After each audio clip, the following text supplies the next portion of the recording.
I'm here today with Amy Sousa. Amy, it is great to see you again. It has been almost a year and a half since the last time we talked, and I am just shocked and mortified and kind of in a sense of like, this is surreal how really awful things have gotten since the last time we talked. I know. I think that well, first of all, thank you for having me. And Yeah.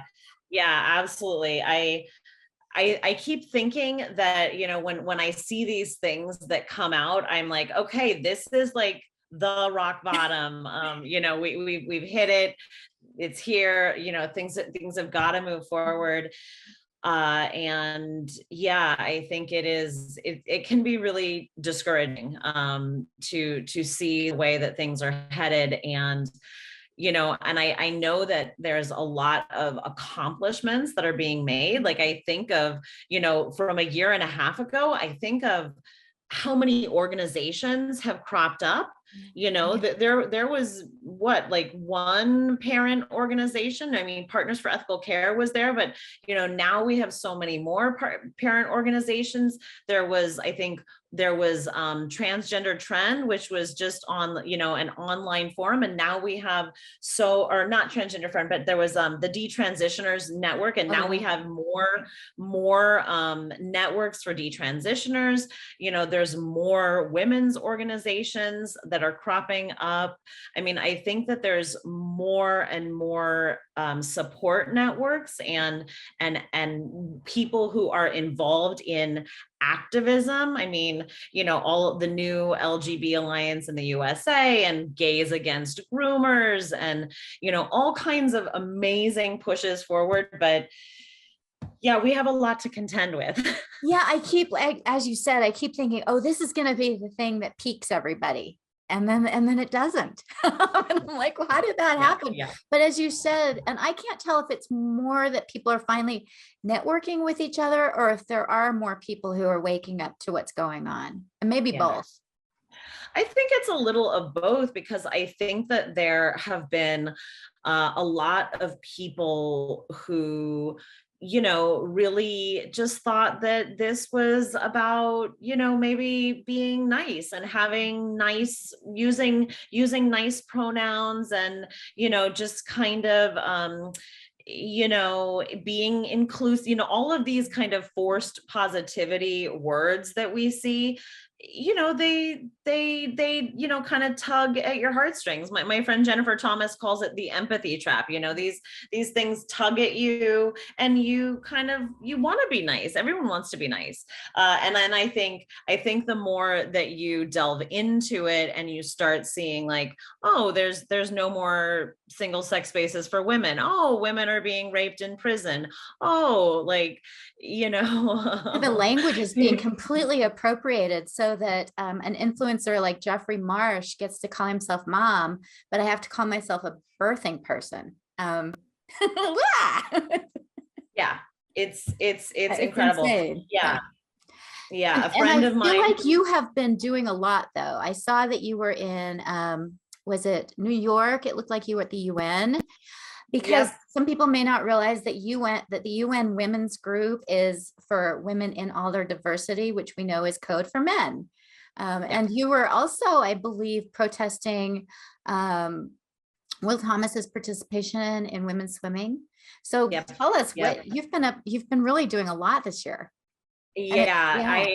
I feel like, for a year and a half ago, I got my feet wet with the Women Picket DC event, which was protesting Biden's EO. And since then, it's just really inspired me to get more and more involved. And yes, I organized with Kay Yang, who is often known as the deprogrammer on YouTube and Instagram. She organized and I helped her facilitate the protest against the UN. this was a very important point of protest, because not a lot of people realize that a lot of this re-languaging that is being disseminated globally, this is not just a US phenomenon, this is being disseminated globally. And a lot of this is coming directly from the UN. So the UN is, forcing their advisements into other countries in a way, sort of just like the Biden's EO does, which erases the sex category of female and woman and girl being females, and it changes it into an identity status. So they have a lot of men who call themselves women, who are in that organization, who are trying to restructure things. So, that event was really a very much a public record of our dissent against these actions. And Kay Yang has been amazing, because she created an entire website and a short documentary around that event. But it really highlights for women exactly what is going on, because I think there is so much happening all the time.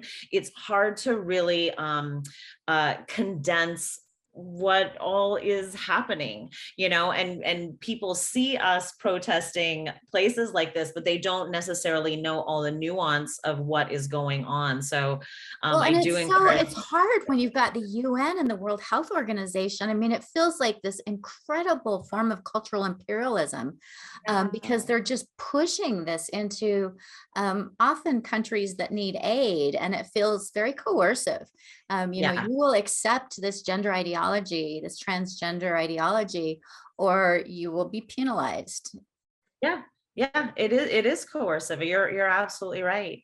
Yeah, and then the Leah Thomas, we tried to frame it. We worked with Beth Stelzer of Save Women's Sports, and we really tried to frame it as an event supporting the women and girls. But of course, it was also a protest against a man, Leah Thomas, in a woman's swimming event. And we had an amazing press conference around that. Colin Wright came out to speak at that. Linda Blade, Coach Blade, everyone knows her as, came out to speak against that. Robert Fosse, I think is how you say his last name. I'm going to be embarrassed, but he is a former Olympic coach. He came out and spoke about that. And the amazing Kelly J. Keane came out all the way from the UK to speak about that. And of course, we got that amazing clip from her of how do you know what a woman is? And she just chirped I know back, what a dog is, and I'm not a veterinarian. Yeah. I mean, that's got so, those one-liners. Yeah. And that's, to me, that's just, I mean, especially in light of the Supreme Court nominee who indicated that she was unable to say what a woman is because she's not a biologist, even though she was picked specifically because she's a woman, and that was explicit. I mean, they said that Biden said that. So it is really confusing how, and it's important for us to look at the little underneath connections, because an interesting thing about her is that she is a known pedophile defender. So she did reduce sentences for men who collect child pornography. She literally said sometimes they're not pedophiles, they're just collectors, like someone else is a stamp collector. So they're just collecting these images of child rape as a collection. Which is sort of the definition of child porn. I mean, it's sort of like saying, well, he likes to stick his penis in children, and just like some people like to stick their penis in women, and some people like to do it without consent, and so it's just another form of sticking your penis in somebody. I mean, at what point do we say enough? Like, this is ridiculous. And at what point do we, I mean, I think you and I come from similar backgrounds, sort of politically. And I think a lot of us are struggling to try and figure out how do we extricate ourselves from the left without completely, I mean, I still feel very strongly in certain aspects of social justice. So, Yeah, yeah, you know, yeah. I am someone who wants to support the little guy. I want to see all this money that's going towards, you know, LGBTQAI plus clubs going to help kids with autism or going to help kids who are at risk and need help with literacy. And I'm so worried that everything's going to get thrown out with the bathwater, that we're going to lose everything as parents Yeah. are pulling their kids out of schools because they don't want to expose them to this ideology. As you know, I remember growing up and thinking the UN was the coolest thing in the world.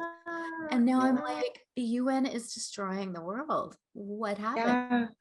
Yeah, all of, I think, are sort of iconic favorite NGOs. You know, I used to And love the Amnesty, ACLU, yeah, right? Amnesty Amnesty International, International. Yeah, LAPD, I was in yeah, the, you know, Amnesty Club yeah, in high school. I mean, yeah. you know, I think these orgs are very much captured, and you know, Jennifer Billick, of course, has done an amazing job tracking just how and where the money is funneling from and to in terms of these. And it is very overwhelming and disheartening. But I do think, you know, the common sense and everyone, you know, everyone knows what a woman is. Everyone is born from a woman, and everyone knows, you know, whenever anyone has any doubt about what a woman is, I would just say, well, ask your mom, you know. Yeah, there you go. Ask your mom. And we don't Ask- mean Jeffrey Marsh. We mean no, we the don't woman mean who gave Jeffrey Moore, yeah. who gave you birth. And I also always say, respect your mother's labor. Yeah. You know, she went through labor to bring you onto this planet. You have to respect that. It's highly disrespectful for women and mothers specifically. You know, we see this is, you know, and I have a lot of research background, you know, within psychology about grooming and how this functions. You know, how does Can you talk grooming about that? function? Because recently Yeah. Twitter and Reddit both decided to say that calling someone a groomer is hate speech, which Yes. to me is just, it's like they just basically showed their cards and said, we are supporting predators rather than supporting children. But can you go into that since you have that background? Yeah, well, grooming is, of course, it's behavior that happens over time. So you see, you know, people who are grooming, they are charmers. And in his great book, The Gift of Fear, Gavin de Becker asks us to remember that charm is a verb.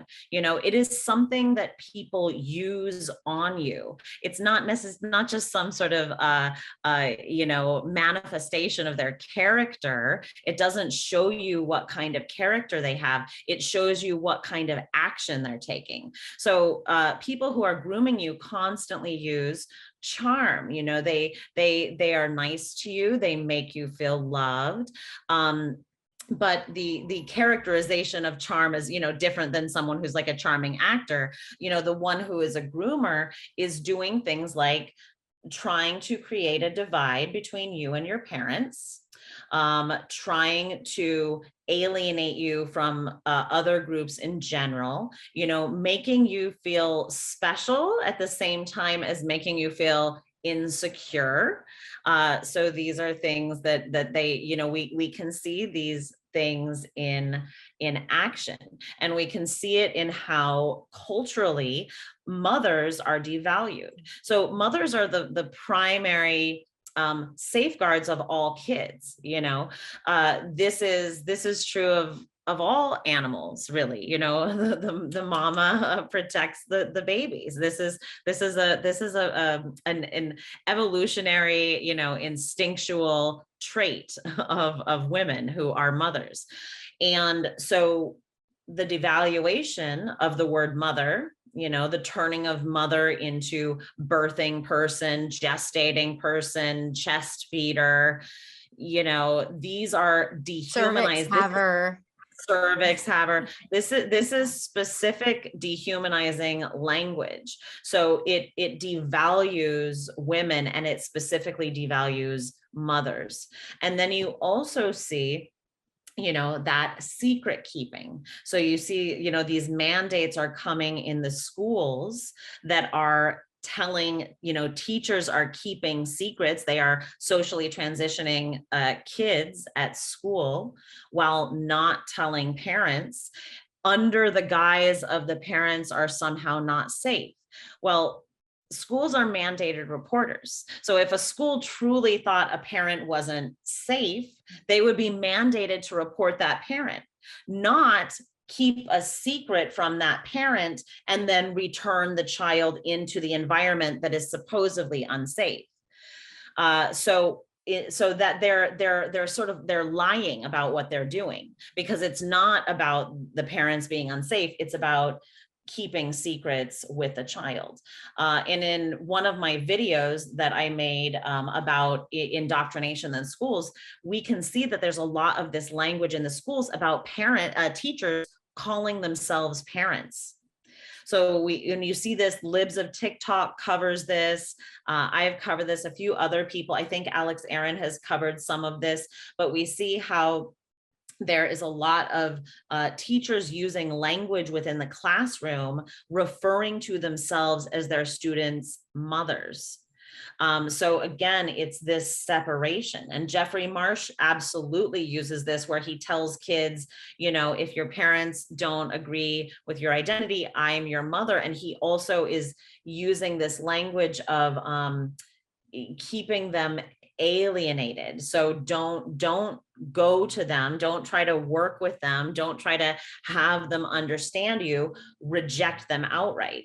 So this is a huge tactic of groomers. And and in fact, the other tactics of groomers in general is to groom the parents along with it. So parents themselves are getting groomed. This is what happens when, it's like your neighbor or a family member does this to a child. And it uses little seemingly non-abrasive tactics over time that get bigger. So in an environment, if it was a child getting groomed by a relative, it might be a little secret, like giving the child a piece of candy and saying, don't tell your mom and dad. So this is like a little innocuous secret, but it starts with these little secrets and it gets bigger. Or it might begin with like tickling that gets a tiny bit inappropriate. So it confuses the child's senses.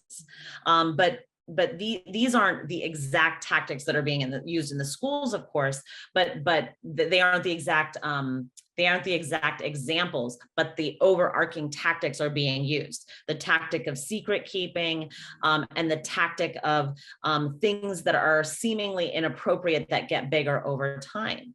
And that's what we see really with the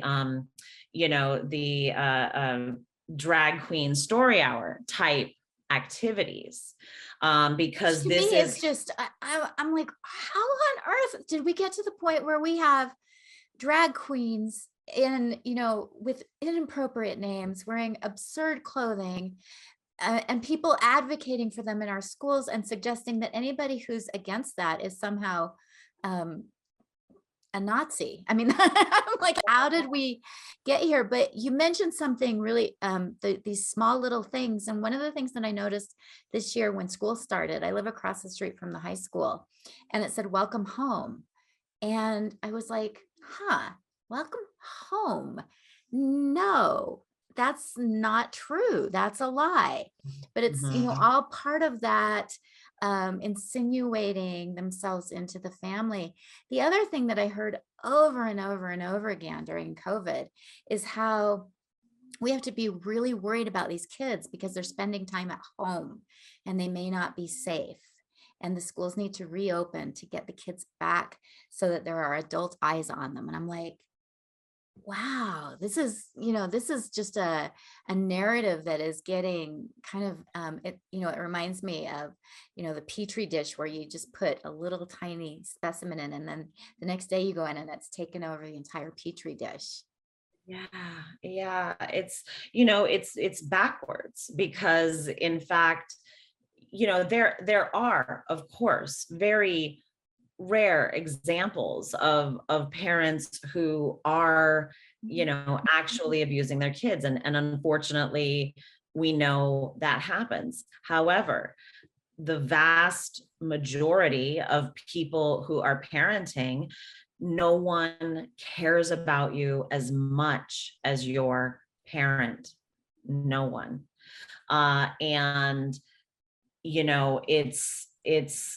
it is really disturbing the way that relationship is being specifically broken down by the schools. When I did Teach for America while I was in college, I taught in the New York City public schools as a teaching artist for a while, and I did Teach for America while I was in college. And I worked for a kindergarten in Brooklyn. It was great. And we had a kid who was Jehovah's Witness. And I remember being really sad for this kid because whenever it was a holiday or a birthday party, he had to go to the library because of his religion. And I felt bad for the child, but we respected the rules and the religion of his parents. We did not try to keep a secret from his parents by letting him come and telling him, it's our little secret, we won't tell your mom and dad. We respected what his mom and dad put in place for him. And that keeps him safe. Even if I didn't like it, even if I didn't agree with it, we respected it because that was the rules of the house. So there's something really disturbing about teachers saying, we know maybe your parents don't agree with it, but it's our little secret. Well, not only that, but if your parents don't agree with it, it means they're unsafe and we are safe. So it really usurps the role of the parent. And then I've heard of teachers who are hiding clothes at school for the kids, where schools even are like having wardrobes, closets where kids can go pick out clothes if they want to change their presentation without their parents knowing, where parents are, our kids are getting plans now, gender identity plans that specifically say don't tell the parents. And not only that, but then we have the whole class gets pulled into this lie and this secret keeping because they're not allowed. First of all, they have to call the child by the preferred pronouns and the preferred name. And they're also not supposed to tell the child's parents. So it's like, it's not just hurting that one child, it's hurting the whole school community.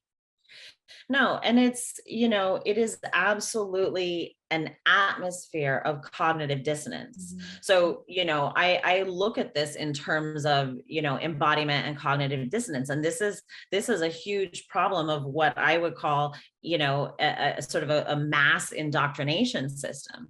So, to have internal authority, to have good boundaries, to have bodily autonomy, one must be able to name the reality of their sense perceptions. So to have good, bodily autonomy and instincts as an adult, but not only as an adult, but as a child, you have to be able to name what your eyes see and what your ears hear, because this gives you a certain amount of authority of the world around you.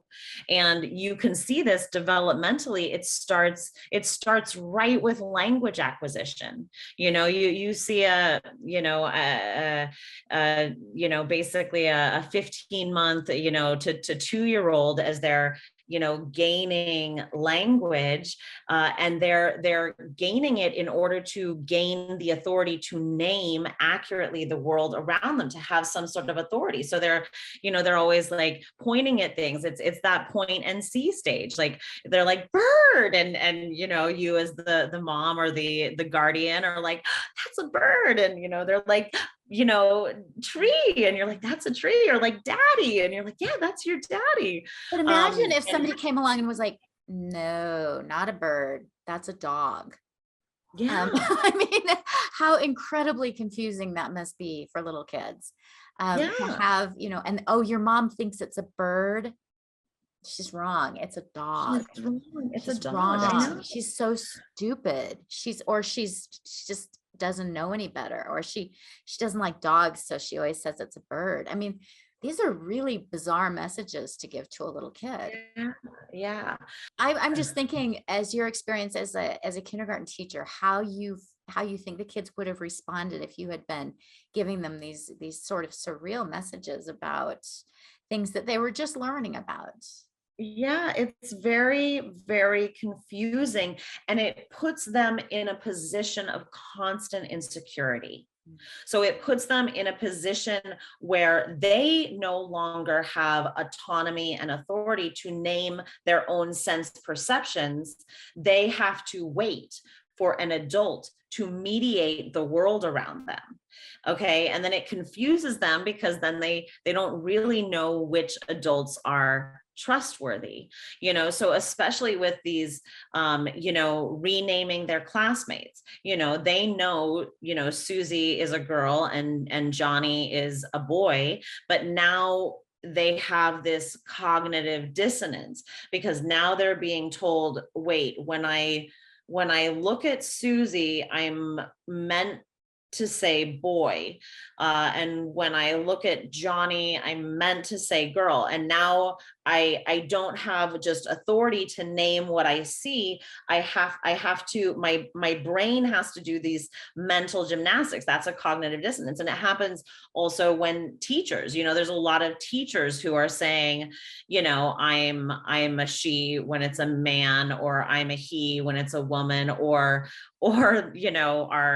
my hilarious favorite is the they, is the non-binary. It's like, I'm not a boy or a girl, and there's no way for you to tell. The notion that there's no way for us to distinguish sex characteristics is ridiculous. This is a 1,000,000-year-old honed evolutionary instinct. It's a primary instinct. There's just like 3 primary instincts. One is sex recognition, one is food recognition, and one is, I'm gonna forget what the other one is. I feel silly now, but it's like, I don't know, I forget it. I forget what the third one is, but there's have to do with sleep. Yeah, I should have to do with sleep maybe. But there are very few of these like primary instincts, and sex recognition is one of them. It's true for every species. It's not just a human characteristic, but for every animal species that exists, we recognize sex, because that ensures that species reproduction happens. That's so interesting that you say that, because we have a lot of stray cats in the area. We had somebody who collected cats, and they left all the cats, and I have 2 of the strays that I adopted, and one's male and one's female. And when a male comes walking into the yard, the female usually is like, hello, and the male is like, yeah. Nobody's saying, oh, no, that's a male, I mean, they know. It's very clear from how they respond that they know immediately. If it's the 2 males especially, they're just like, even though one of them's spayed, or maybe both of them are spayed, they know immediately that's a male. Yeah. And humans have a hard time distinguishing male from female cats, but a cat knows. Cats know. Yeah. And it reminds me of when you talk about the non-binary, I've seen so many videos lately where the teacher's like, my kids, they called me they. I'm so validated. So now not only are the teachers lying to children, but the teachers now are expecting the children to validate them in this very weird way. Can you talk about that a little bit? Yeah, that's also very disturbing. It's very disturbing. It's really it is a form also of emotional abuse. You know, kids should not be put in positions where they are responsible for the emotions of the adults around them. Adults should contain their emotions in such a way that, you know, it doesn't place any responsibility on a child to make them happy versus not happy. You know, when, you know, and it's sort of funny to me because of course therapists go to school for years to train and go through you know, residency programs to become a person who can grapple with someone else's emotions, whatever they are. You know, that's a skill that people train for years to do. Or even a priest, you know, someone who listens to someone's confessions, that is a person who has trained for years to be a safe container and to be like clear and clean in themselves in order to be a safe container and reflection for someone else's emotions. So this is not a job that we should be hoisting on kids. So to put that responsibility on kids, even if it's sort of, you know, in the positive, like, you know, like telling them like, oh, thank you, thank you, thank you for validating me, that unbeknownst to the child, it puts a responsibility on them. It adds on them the emotional responsibility of the adult in the room. Your teacher should not have a response if you like them or if you don't like them. You know, they should treat you just as neutrally, you know, as all the other kids, if you like that child or if you don't. The teacher, you know, kids shouldn't really know which, you know, which kids the teachers really adore or really don't. You know, when I was teaching, I tried to, you know, be as you know, neutral to all my students. I mean, I was positive to them. I praised them for their talents and their good things. And, you know, if they happened to compliment me, I was like, oh, thank you. But I didn't I didn't put this emotional responsibility on them. And I certainly didn't make confessions to them. So these teachers who are coming out to their kids and asking their kids to be these containers and receptacles of emotions that are far beyond their maturity level, this is you know, it's an imbalance, and it's a what do you call it? It's a like a it's in more than imbalance. It's like not a conversion. It's a inversion. It's an inversion of power. So the child is then placed in this like authority that they don't really have. Like we now not have only that, but it's you have to lie in order to validate me, and then, oh boy, do I love you because you lied to validate me. I mean, yeah, that's so confusing. I mean, it's yeah, confusing to me as an adult. yeah, And I know what's going on. And I think yeah. about what it would be like, especially for kids who are vulnerable, who are, you know, not fitting in very well, who are kind of needy, going into an environment like that. It Yeah. just feels like a very dangerous place.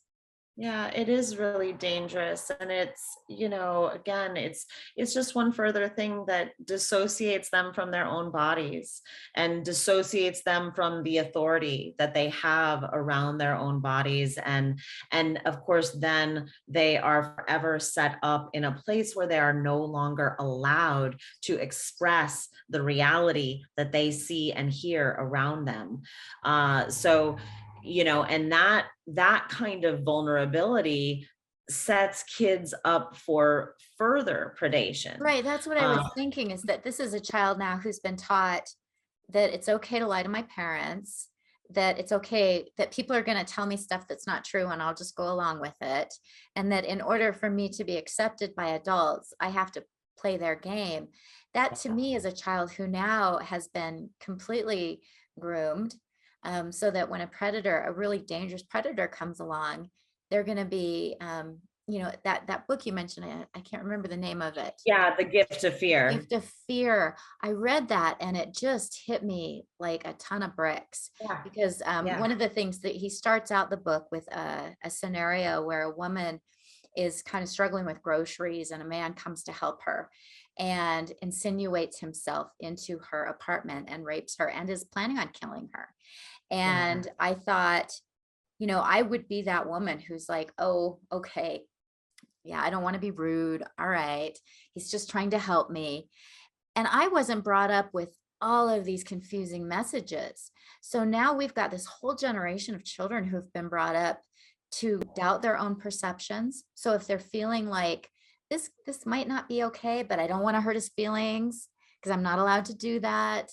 I'm not supposed to judge my stuff. I'm supposed to believe what he says over my own perceptions. Oh, it just is heartbreaking. Yeah. To have healthy boundaries, kids need to be able to say no to adults. That's a skill set that they need to have. They need to be able to be protective of their own body, which doesn't just mean their literal body, but it also does mean naming the reality that their body senses, what they see, what they hear, what they're allowed to say. So yes, when they're in an environment where they're not allowed to speak reality, where they are pressured with punishment, because if a kid doesn't go along with what that adult is saying, with that teacher is saying, even if they are not full on, suspended, they are punished socially, that they will be punished socially. And I know stories from parents where I have a story from a mother that I've been in close contact with. Her daughter, thank God, has desisted and did not go through with the transition. But while her daughter was calling herself a boy referred to her accurately. He referred accurately to her sex. He called her because she is. That boy was punished. He was sent to the principal's office. He was made to apologize to her. Wow. So this is a serious social consequence. And that boy faced a consequence for speaking the truth of observable reality. So this again, like, it's, as you said, this is, it sets kids up for further predators to take advantage of them, because now they know, like, oh, there are huge consequences for if I say the thing that's true, Look and what no happened one. to so-and-so. He called her by her correct sex and now he's in trouble.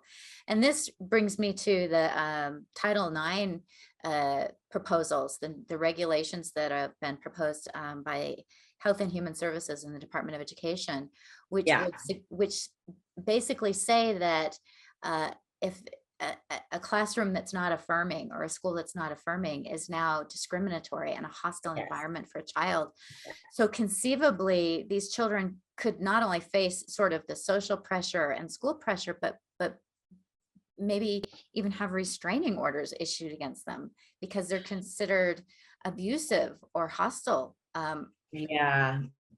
We have already seen a school in Wisconsin where 3 boys were suspended for accurately sexing one of their fellow classmates, and they are potentially, it hasn't happened yet, but the potential is that they will be sued for sexual harassment.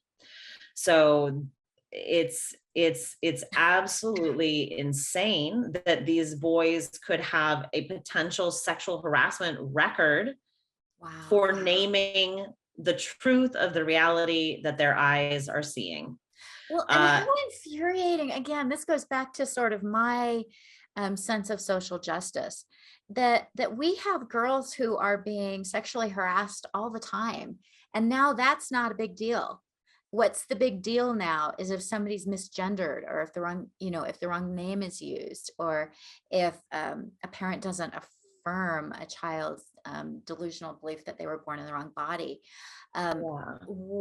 What's happening to girls? What is the message that they're getting now? Well, it's ironic that we just went through the Me Too movement, which was all about claiming boundaries around our bodies. And now these boundaries are being stripped. And if a girl wants to have boundaries around her body, she is being punished. She's not only being told that she's a bigot, she's being punished. She could be up for a possible sexual harassment claim against her. And these things are terrifying. An 80-year-old woman in my town called me last night.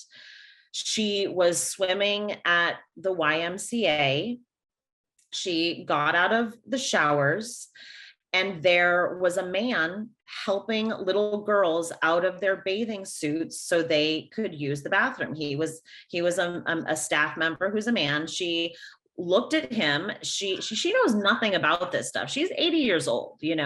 She just looked at him and said, "You're not supposed to be in here. You can't be in here. You can't be in here." And he immediately called her a bigot and said, "You're banned from the pool for life." And she was like, "What are you talking about? You're not supposed to be in here. You're a man." She goes out to try and talk to the manager. She wants to talk to the manager and say she's upset and there shouldn't be a man in there and it should be a woman staff member who's helping these kids. The manager of the pool is telling her, "I agree with my staff. You're a bigot. You're banned for life from this pool that she has been going to, for like 40 years, taking her own kids there and going there. And now she's banned for life." And she was like, how was I supposed to know that there would be they were like, we're inclusive here. They keep trying to tell her she's not computing, It's a man. Yeah, it's a man. It's a man. Yeah. And he's helping little girls off with their bathing suits. Yeah, there's something so wrong with that. And the fact that she's the one who gets attacked. And I'm thinking about those little kids. So here are these little kids with a man undressing them, a grandma type figure gets upset, and she's the one who gets in trouble. So those kids just got a very clear message that their boundaries do not matter. Wow. That breaks my heart I think people, that's where a year and a half ago, it wasn't as sort of everywhere. It's really everywhere now. And I think more and more people are going to have their mothers or their grandmothers or their sisters or their aunts or their daughters who are going to be impacted by this. And maybe that's what it's going to take. But it's horrifying to me that an 80-year-old woman has to be, traumatized like that in order to wake up a few more people. We shouldn't have to do this. Yeah. And she said it said women's room. Yeah. And they were like, well, we're an all-inclusive place. It didn't even say, unisex or gender neutral. It didn't even say gender neutral, whatever that is, but she thought she was in a women's changing room and locker room. It kills me because obviously the whole reason that our foremothers fought so hard for sex spaces, single sex spaces, was for the safety and privacy and integrity of our bodies.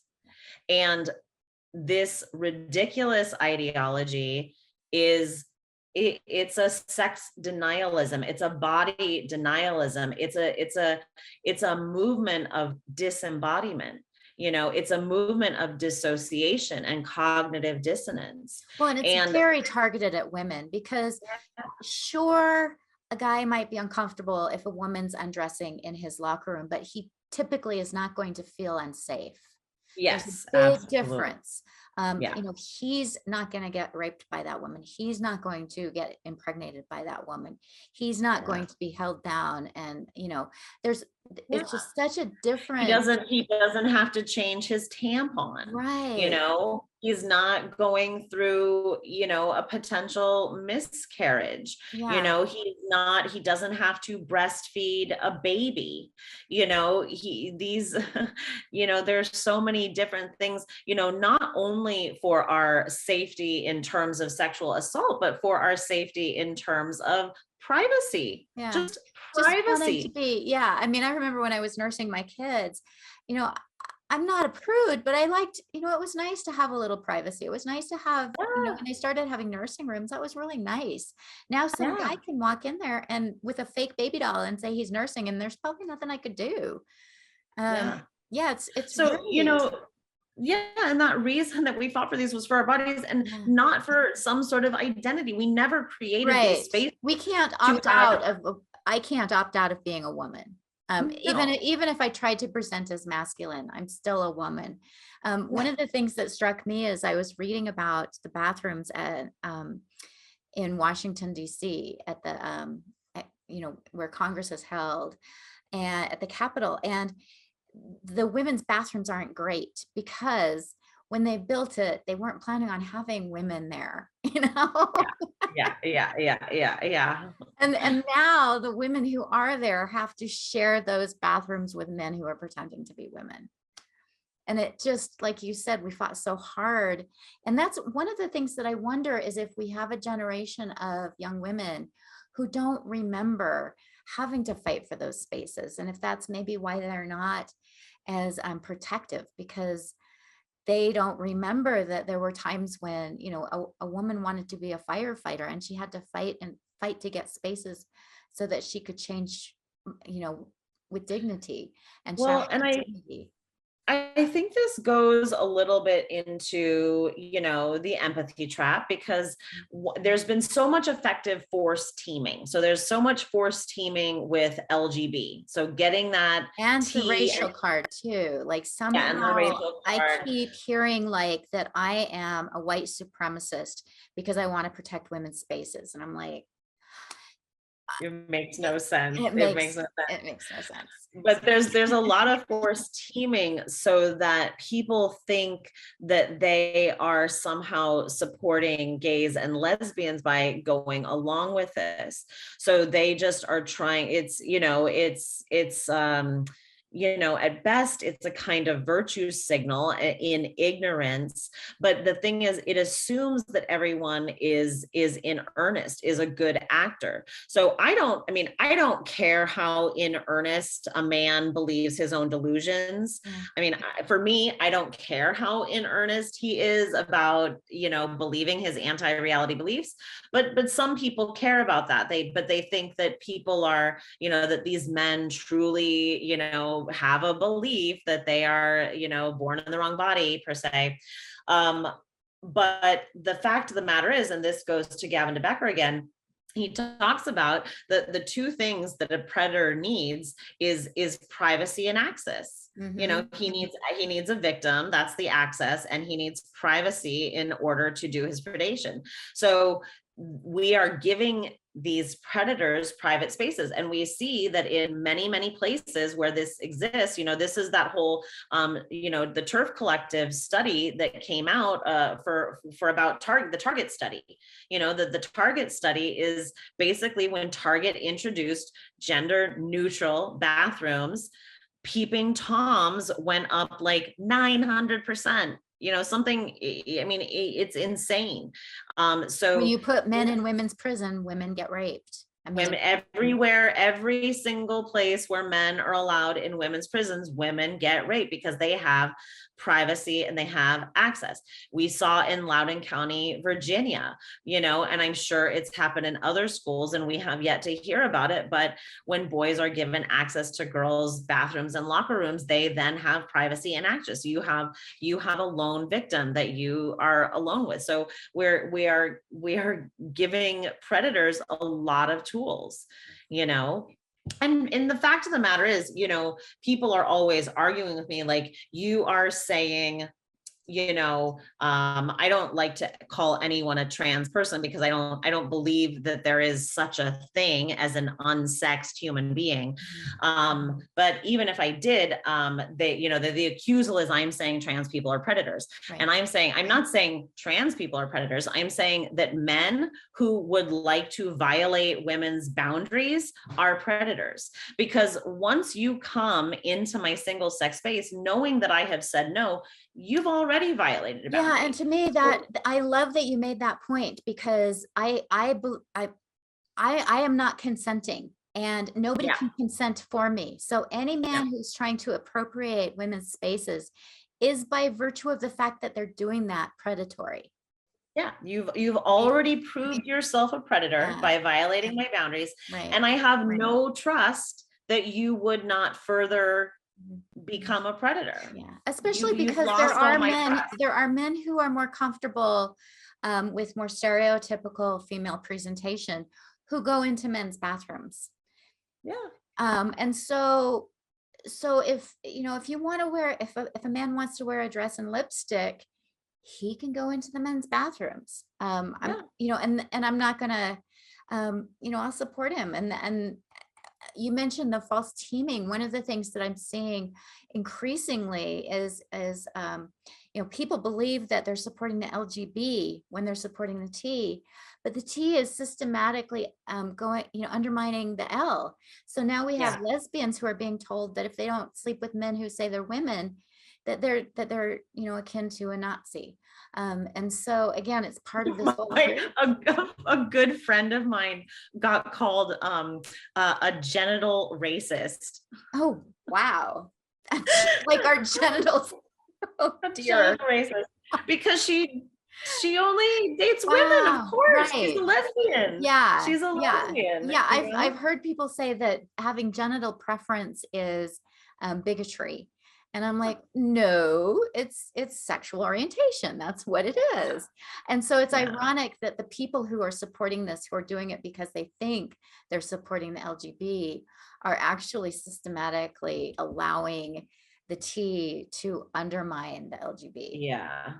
Well, and that's why I really, when I speak of this, I really try to use my own language rather than the jargon that's being pushed at us from the industry. So I try to be clear that this is a movement of sex denialism, because that's what is at work. So I usually don't talk about, like the quote trans community or the quote, gender identity, movement. I will talk about a movement of sex denialism, because that is the basis of what is at work. And when you notice that it's a movement of sex denialism, you can see the inherent homophobia and the inherent sexism is in it, because there's really only one sex that gains advantage from this sex denialist identity. When men use their sex denying identities to get into women's prisons, only men gain a privilege from that. Right. Women don't gain any privilege from creating a new sex-based identity. Only men do. When we are looking at sports, only men gain an advantage from claiming a new sex-based identity. Women do not. Men compete in women's sports, and the women who claim a new sex identity still have to compete with the women. In that Leah Thomas, in the NCAA championship that I went to, there was a woman there, Isaac Henning, she calls herself. She competed with the women. She has had a double mastectomy. She wore a men's bathing suit, but she competed with the women because she gains no advantage. So also this notion that it's somehow it somehow causes them some sort of what do they call it, what do they call that when they can't compete with their own sex because it causes them to be dysphoric, it exacerbates their dysphoria.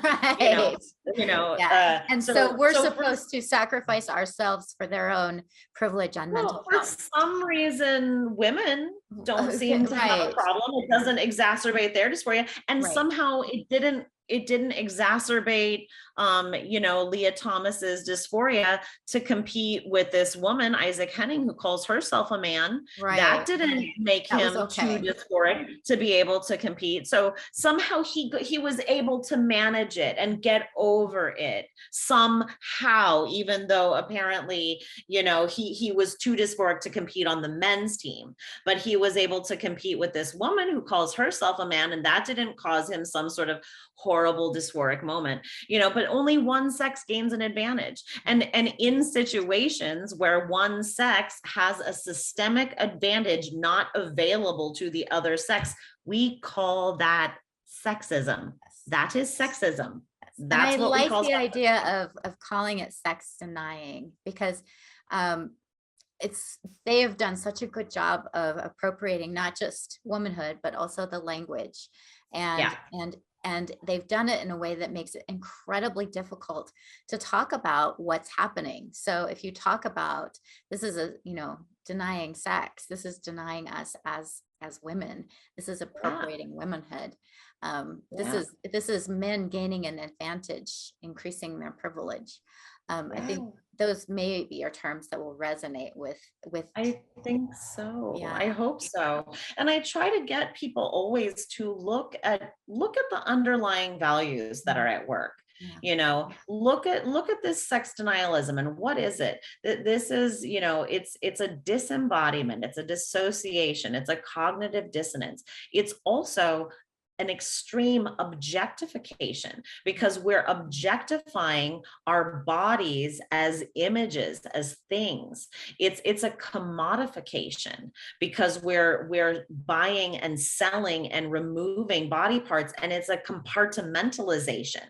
So it's all of these dissociative qualities, and these things are at odds with our primary safeguarding systems, because for our primary safeguarding, and not only primary safeguarding, but like internal authority building as well, we have to have embodiment. We have to have our instincts and our intuitions and our sense perceptions and boundaries. And you cannot have boundaries when you are dissociated from your body. You can't have good boundaries when you're in a state of dissociation.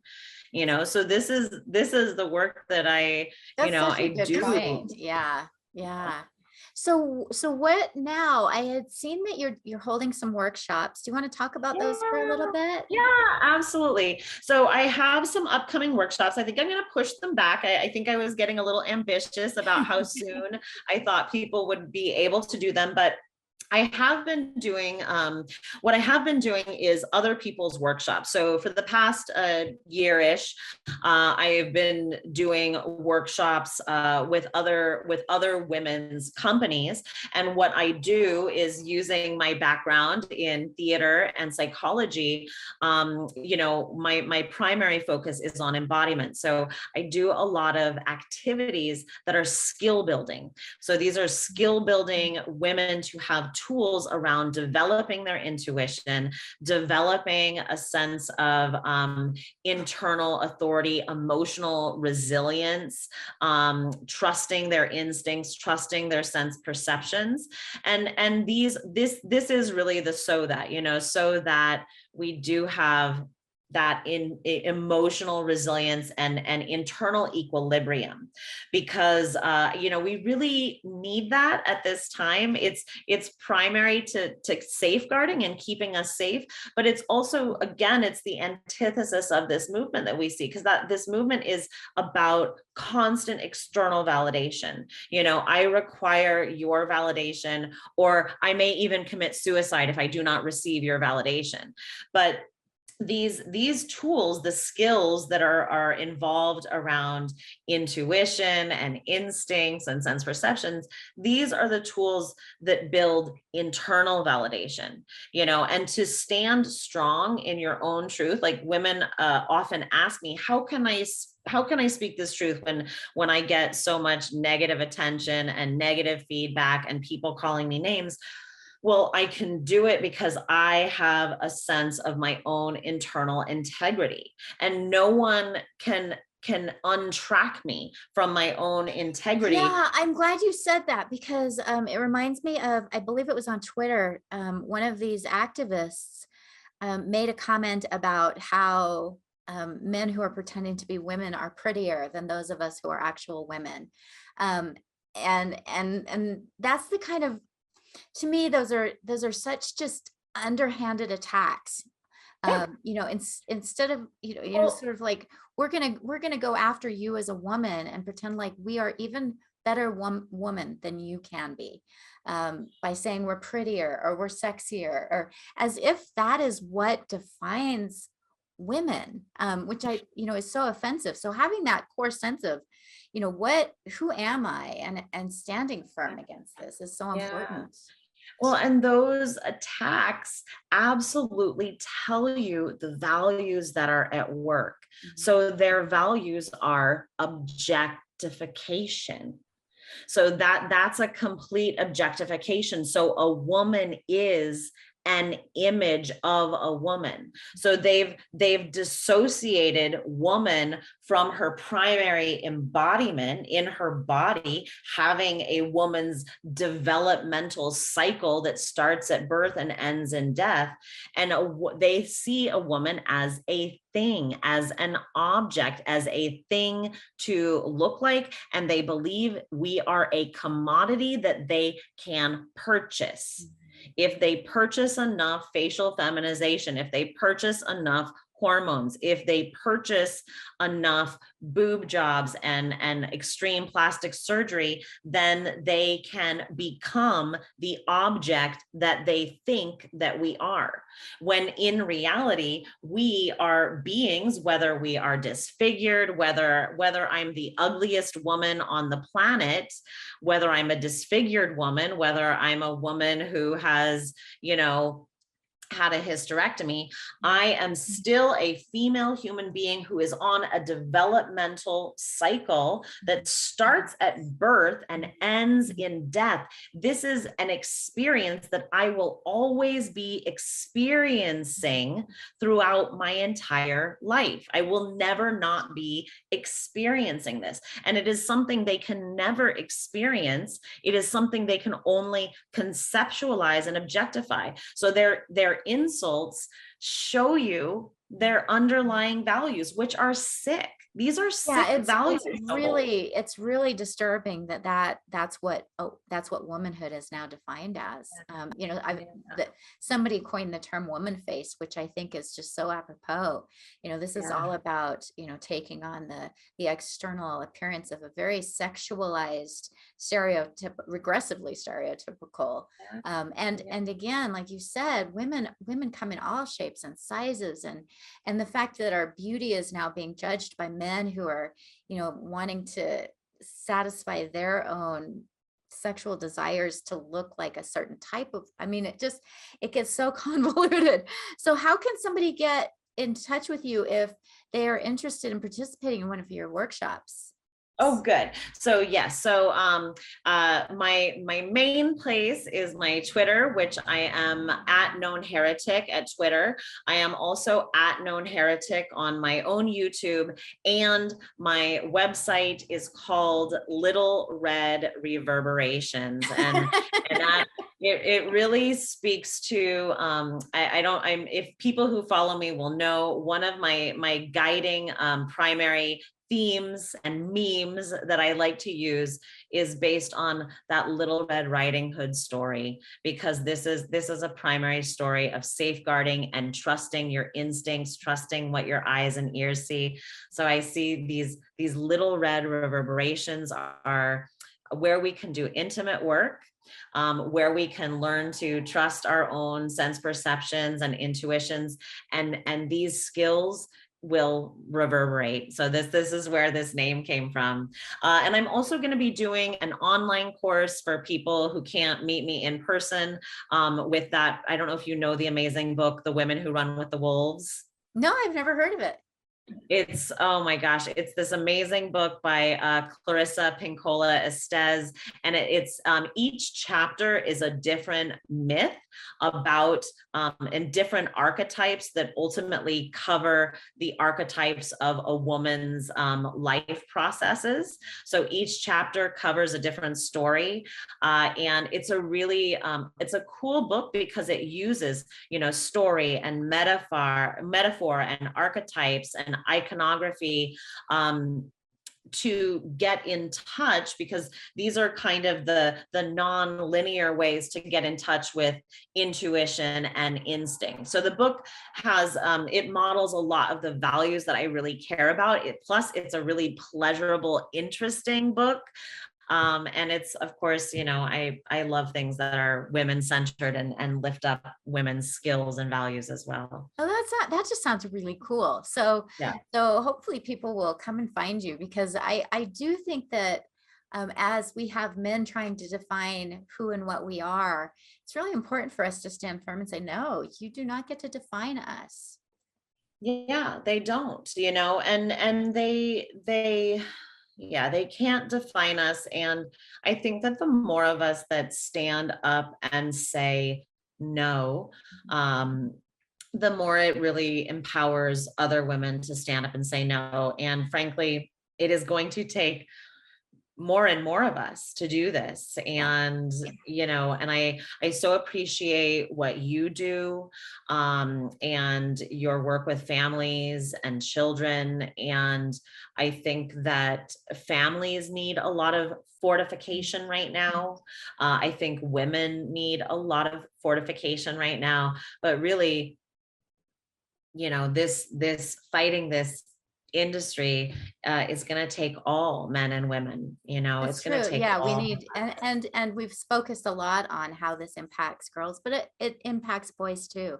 Boys are being Yeah. expected to lie. Boys are having, there's different issues, but it's just Yeah. it's damaging to boys to have to be coerced in this way, to have to buy into this lie, and also, on some level, to be told that you're no good as a boy, you should probably become a girl, which is, I think, a message that a lot of boys are getting too, which is but the girl that they are supposed to become is this very bizarre, I know, really hypersexualized and yeah, hyper objectified.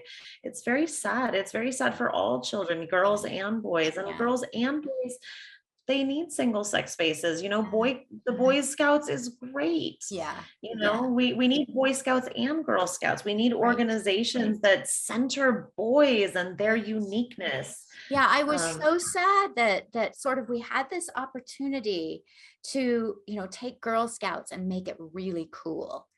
And Yeah. rather than doing that, we said, oh, we'll allow boys to pretend to be girls. I'm like, it was this opportunity, and I feel like we sort of were at a crux where we could have done some really neat things. And it's like, instead, it just got squished by this crazy ideology. So Yeah. I appreciate all that you're doing, Amy, to stand up and fight back. And I'm curious to see. Oh, go for it. One more thing. Yes. I don't know when this will air, but if it airs before August 7th, Yes, it will. okay, great. If it airs before August 7th, there is 2 Speakers Corners events on August 7th. One is in Chicago, one is in Philadelphia. Nice. Both of those events will be live streamed. So you can check out my YouTube. You can also check out the YouTube of WLRN, which is the Women's Liberation Radio News. So if you can, contact me and I can help direct you to go in person if you're available. If you can't go in person, tune in. More and more of these Speakers Corners events are going to be happening. So if you want to have free speech and share your concerns, be in contact, and I can help direct you to one of these events. I'm excited to hear that. And for those who can't attend in person, I do encourage you to join the live stream, because I was on the live stream when you were in Washington. Yeah. And it really, like, I wasn't there, but I felt like I was sort of contained in that movement. And when someone would talk about something, I could post a link, and it felt like I was part of a community, even though I couldn't be there physically. So I really encourage you, if you need to sort of help, feel some of this strength from these amazing women, to join the live stream, even if you can't go in person. If you can go in person, even better. So Yes. thank you so much. Is there anything else you wanted to say before we? No, thank you for letting me share all of that, and thank you for hosting this conversation, because this is the new media. We're not getting coverage by CNN and MSNBC, and even the scant coverage that we're getting by Fox News sometimes. Right, some of the is not very conservatives much. will occasionally throw something in there, but they're not So capturing. we have to create our own media, and this is part of it. So thank you so much.